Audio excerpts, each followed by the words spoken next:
Any further ado, I'm going to uh, um, hand over in a second to David Stewart, our policy lead, uh, and David's going to talk about public sector leadership in delivering land for rural housing. And then we're delighted to be joined by Marvin Taylor, who's the Chief Executive Officer of the Communities Housing Trust, who's going to talk about the work of the Communities Housing Trust and recent experiences and examples of what they've been doing. So I'll just hand over to David now. Oh, and before I do, sorry, David, I should say that as David and Marvin give their presentations, please feel free to post questions in the chat. I'll be reviewing the questions in the chat, and we won't take questions during the presentation, but I will review the questions and draw out questions from the chat, and I'll facilitate the questions and answers session once David and Marvin have finished their presentations. So please do add your questions or comments into the chat as David and Marvin speak. Okay, thank you. I'll just hand over to David Stewart, our policy lead on housing at the Commission. Thanks very much, Karen, and welcome everyone. I see so many people here to join this discussion. As Karen said, I'm going to talk mainly about land for rural housing, and really this is based on proposals that we published around a month ago to increase the amount of developable land for rural housing. And that was based largely on a report by Glasgow University, which was published at the same time.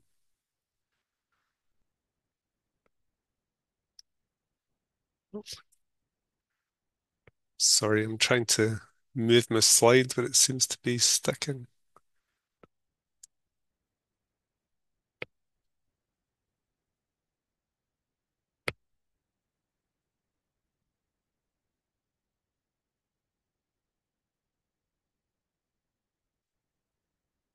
Sorry. But before I go on to the detail of the presentation, I just wanted to try and encapsulate what I think the challenge is for rural housing in Scotland. This first slide is from a case study from previous work. It's on the Scottish borders. It was developed by Stuart Milne, but it's actually quite rare to see volume house builders building in rural Scotland. And that's really a challenge because the large house builders deliver the vast majority of new homes in Scotland. So this effectively means that if we want to deliver homes, we need a different approach. This slide is by a development by Shetland Housing Association in Shetland. And really, what I'm going to argue is there is this challenge, and if we want to really deliver the homes that Scotland needs in rural areas, we need the public sector to take a much more proactive role in development to de-risk sites and enable more homes to be built. So what I'm going to cover today is firstly briefly talk about the needs. Why does rural housing matter? Maybe stating the obvious when I answer that. And then briefly say a little bit about findings from previous work that's relevant. And then the bulk of the presentation I want to spend on the new research and particularly on the proposals that we've made that we think would help increase delivery of rural housing. So why did we undertake this work and why does it matter? Well, firstly, that this is a view from Cromarty, where I live, looking over to Nig and the Green Freeport. And really, there are huge economic development opportunities in rural Scotland, particularly in the Highlands and Islands. It's estimated that tens of billions of pounds could come in the next 5 to 10 years, creating good quality jobs. But of course, with those jobs, there's a need for infrastructure and a need for housing. And then at the same time, I'm sure all of you will be aware that in some more remote parts of Scotland, particularly around the Northwest Highlands and some of the islands, there's real challenges around depopulation and an aging population demographic. And again, to repopulate these communities and make them more sustainable, quality, affordable housing of all tenure is really important. So, to touch on previous research findings from our review of land for housing, which we published 3 or 4 years ago, what we found was that in taking forward land for development, volume house builders take a significant risk. It's a time-consuming process. There's a lot of costs. There's a lot of approvals to get. And so to manage that risk, volume house builders tend to focus on high value areas, particularly close to cities. They tend to develop a particular type of housing, which is more profitable, which is suburban, larger housing, and they tend to focus on larger greenfield sites. And this really means that in other parts of Scotland, there's effectively market failure. And that's true for much of rural Scotland. And as Morven, I think, will go on to talk about in more detail, this often means that communities are left to deliver in rural areas, and that can be a significant challenge. I don't know how clearly you can see this table, but really what it's looking to illustrate, it's from a report Savills did for us on land for rural housing in 2020. It's the profit margins and land values in different housing markets in Scotland. And effectively, what it shows is that volume house builders can get the volume and the profit that their model requires in an urban greenfield setting. But then when you come to rural areas and particularly more remote areas in the bottom left-hand corner, there isn't really that value. And that's where we have this issue with market failure. So to now go on and talk about the research we undertook, which fed into the proposals I'll conclude on. Our board felt strongly that rural housing was still a big issue and to an extent that more work needed to be done on it. So we put out this design brief that was looking for practical recommendations based on existing good practice that would help to deliver a 10-year supply of land to meet both housing need but also demand and also support the growth opportunities that I talked about earlier.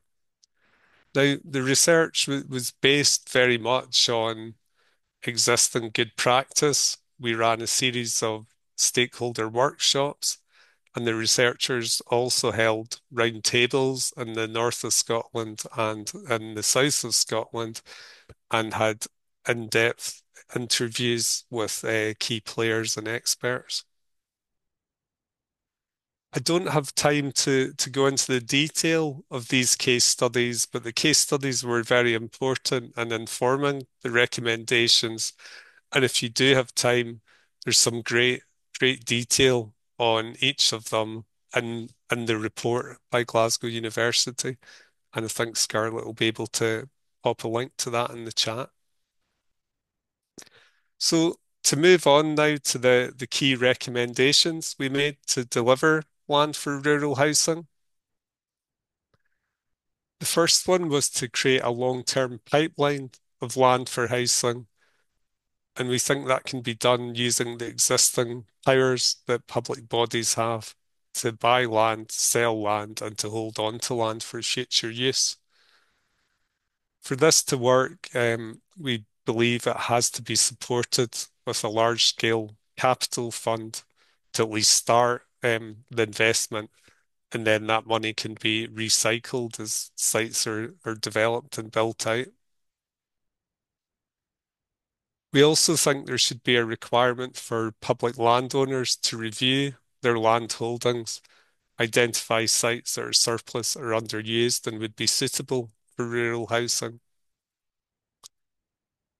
And linked to that, I think there's a need to provide better guidance and support to public bodies on land valuation and best value. This often comes up as an issue, and we think if they were given the remit, Scottish Futures Trust would be able to assist with this and help identify suitable sites that could be released. And then a couple of more planning related points that I won't go into a lot of detail on. But one is that compulsory purchase order legislation is being reviewed, updated, and streamlined. And we think that there's potential here, given the need for rural housing, for land for rural housing to be one of the uses that CPOs could be put to in the future.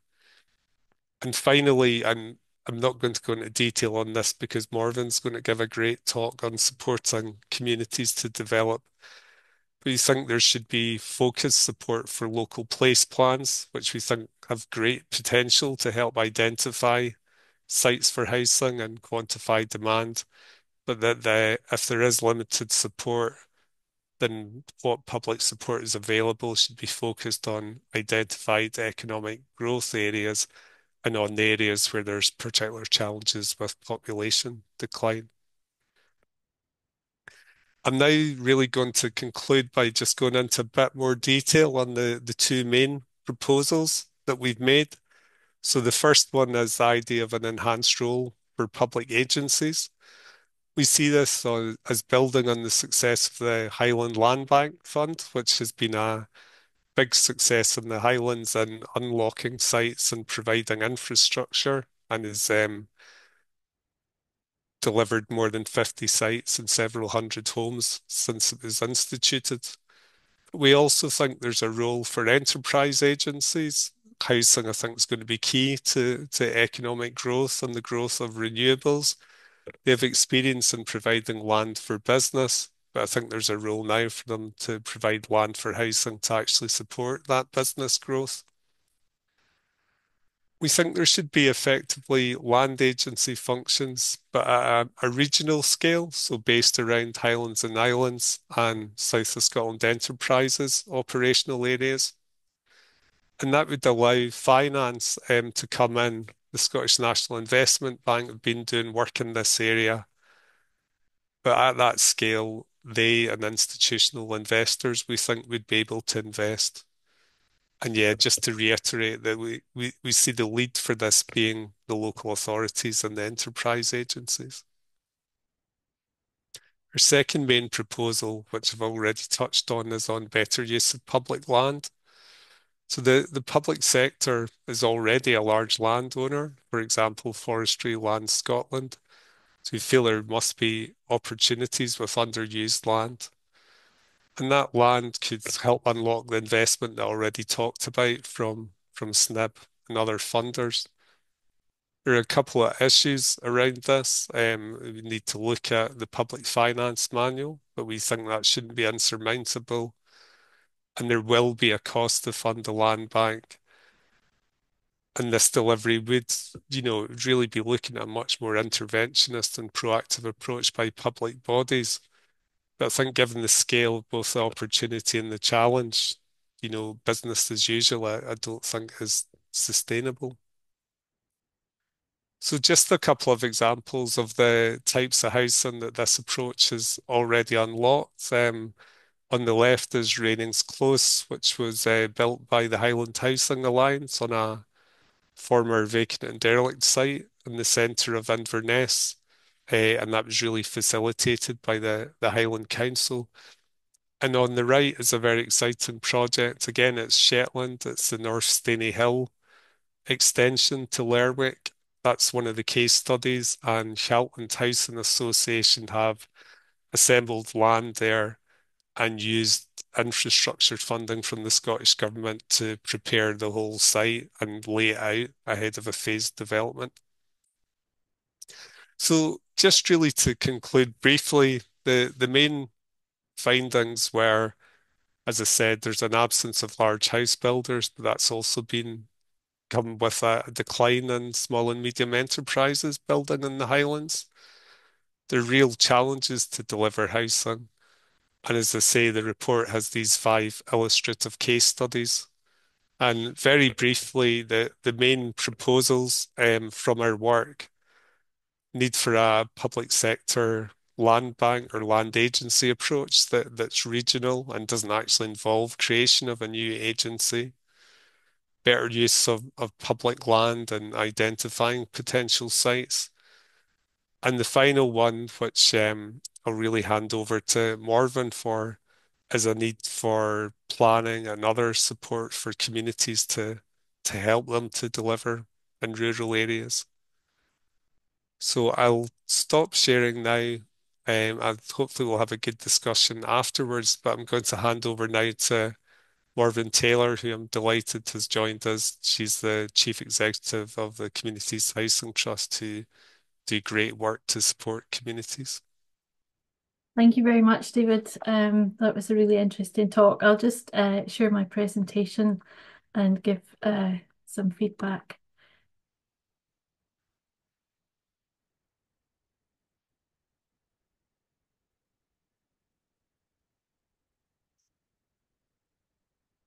Can everybody see my screen?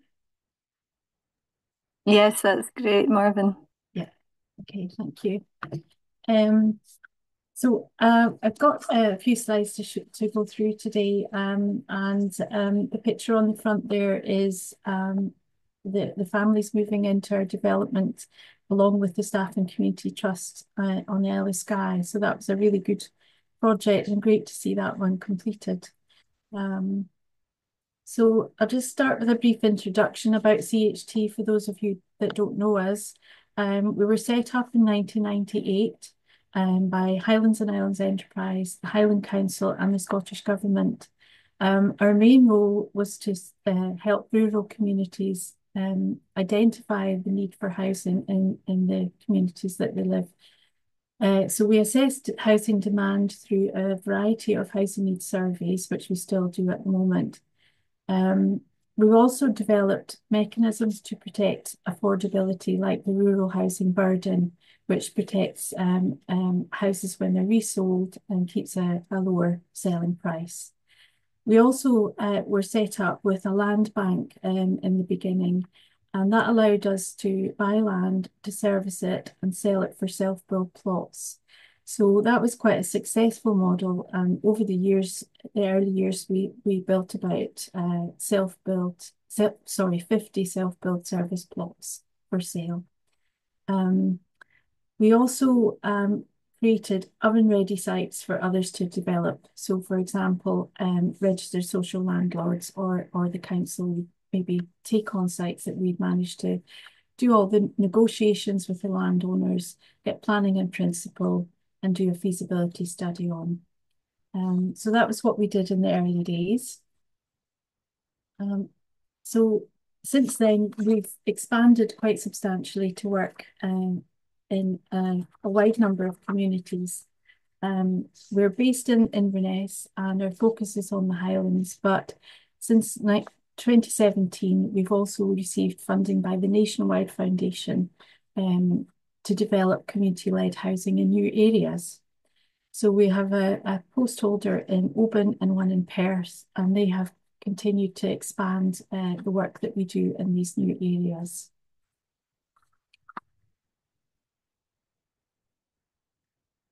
So a lot of what we do is based on helping identify the needs, as I said, but then also, trying to deliver solutions for communities that are perhaps less well served, and that could be due to many reasons: population, geography, employment, various different issues.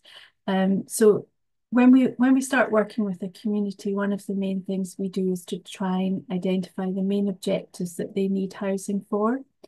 Um, this could be, for example, there's a need for elderly housing in the community, or their school roll might be reducing, and so people are looking to get family housing to protect their population. So these things are often key drivers. But another side is when an opportunity comes up. So many of the communities we work with are driven forward by an opportunity. A recent example of that is at the Baton Tarbert estate in Coiga, where on the 29th of October, the community bought 7,800 acres. And that was down to a personal donation from a local benefactor of 1.7 million. So that has enabled them to own a crofting estate, and they've got strong ambitions to do affordable housing plus other needs that the community's identified, as well as managing the crofting land there.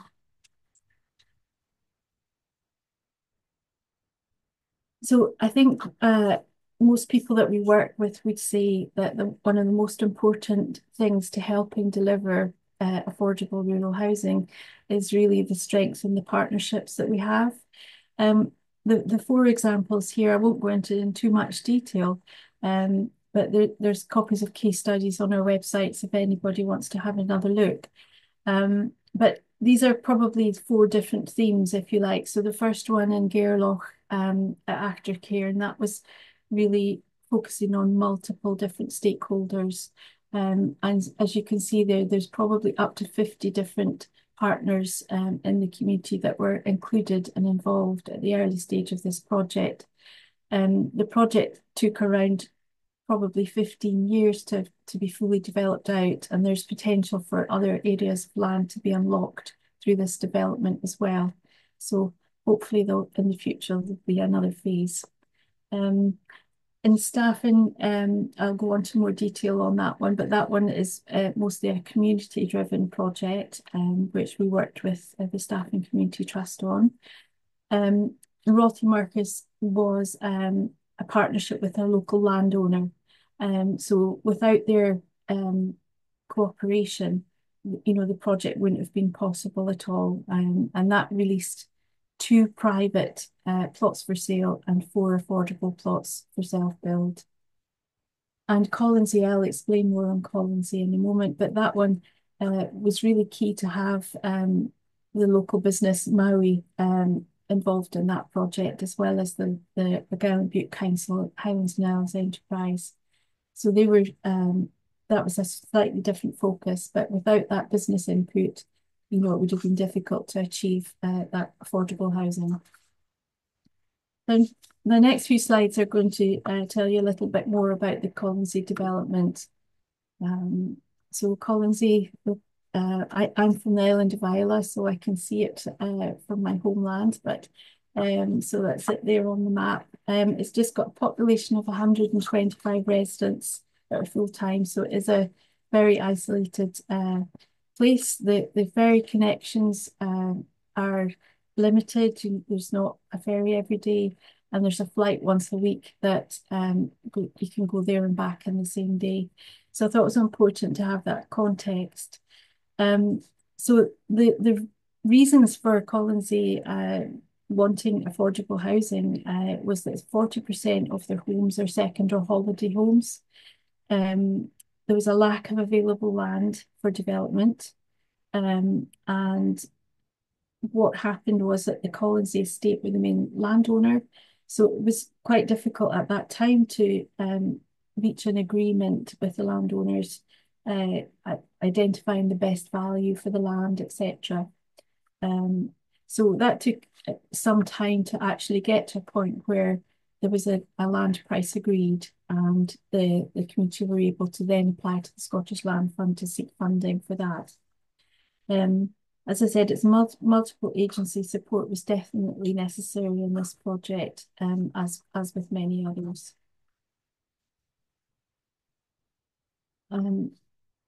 So that's a picture of the early stages of the development, and you can see the context. It's 24, well, land for 24 houses and two business units on the Isle of Collinsay. So you can see that there's a significant development on the island. So Maui was a pivotal source of early support, which was unwavering throughout the development. They looked to provide a long-term solution on the island for their local workers and visiting specialist contractors as well. part of the agreement was that they had 3 houses designated for multiple occupation. And there, while we envisage they'll be there on the island for a long time, we managed to include in the agreement that if for any reason they decided to move on, the 3 houses would revert to the Colonsay community in ownership. So that's a really positive part of the development. Um, so having Maui involved at this early stage also helped that they were able to unlock feasibility funding and help with the site investigations and infrastructure costs at the early stages. Highlands and Islands Enterprise were also a key partner because they were keen to see the economic benefits from this development, and also they helped support the business units that are on the site. They were looking really more at a wide island picture, looking at a holistic approach about community sustainability and growth. So the project has been funded by multiple funders as well. So we've got Argyll and Bute Council, Highlands and Islands Enterprise, Scottish Government's Rural and Islands Housing Fund, and the Scottish Land Fund, and the industry partner as well. So this is an important groundbreaking picture, which is always one of the main milestones in a project, and really exciting for the community to get to this stage. Um, so,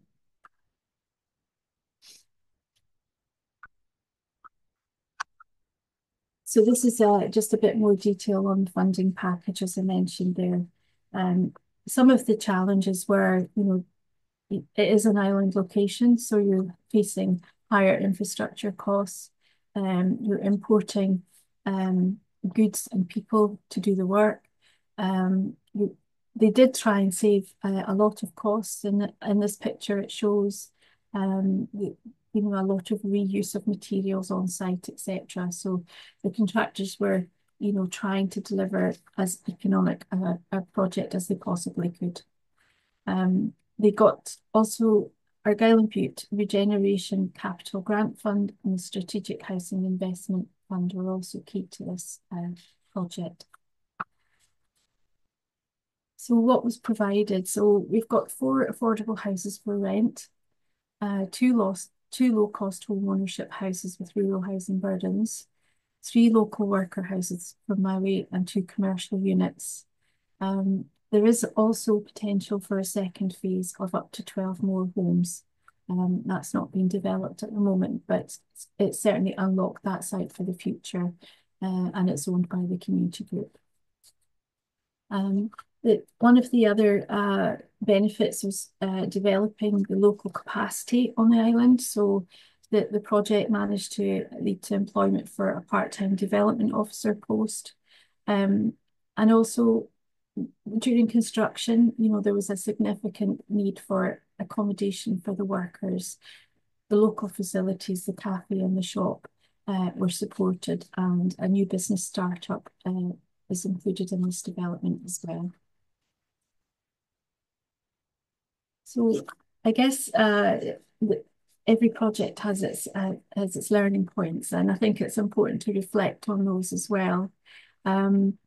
So I suppose a few of them we started the project, and then obviously the global pandemic and the war in Europe, cost of living crisis, and interest rates, and all of these global factors did affect the development to an extent.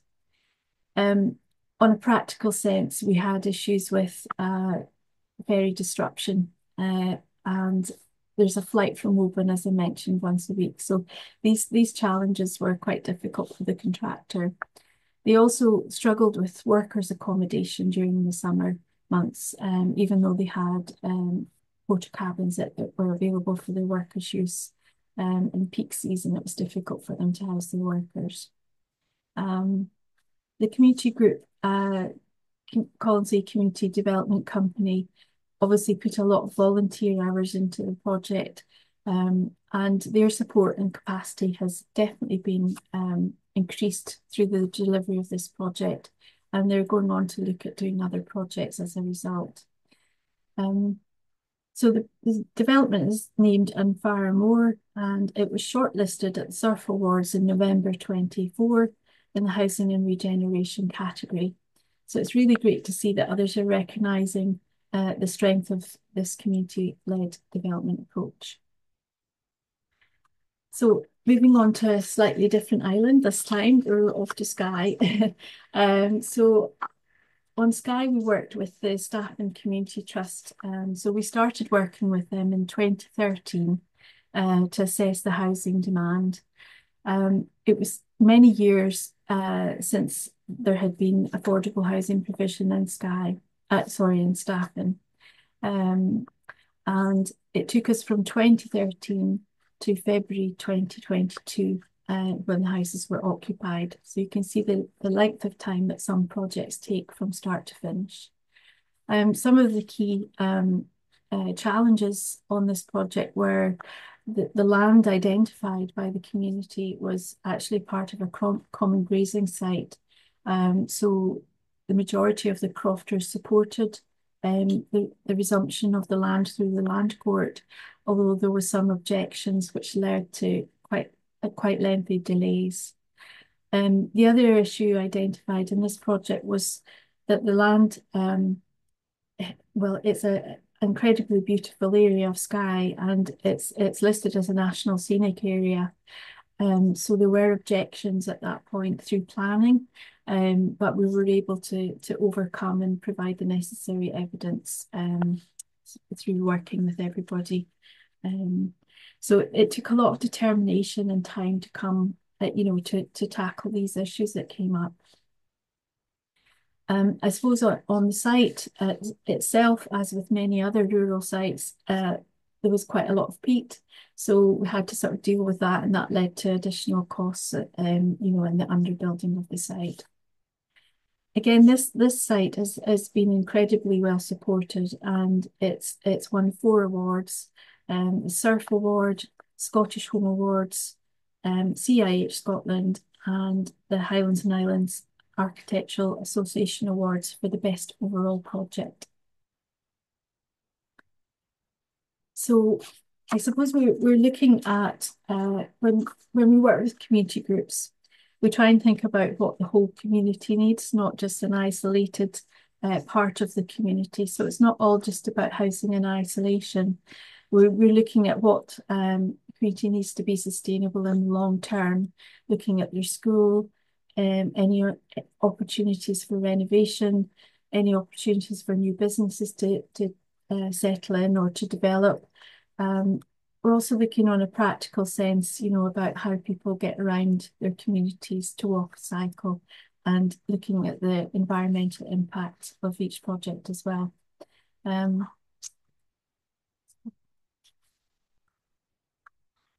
So this slide here, we're remaining on Skye, and a slightly different tack. We're on a project with the Glendale Trust. This has been an ex-local authority building, which the Glendale Trust purchased in 2014 with funding from the Scottish Land Fund. Unfortunately, their original proposals were not able to be funded, so they came to CHT to see how we could look to develop affordable housing on this site.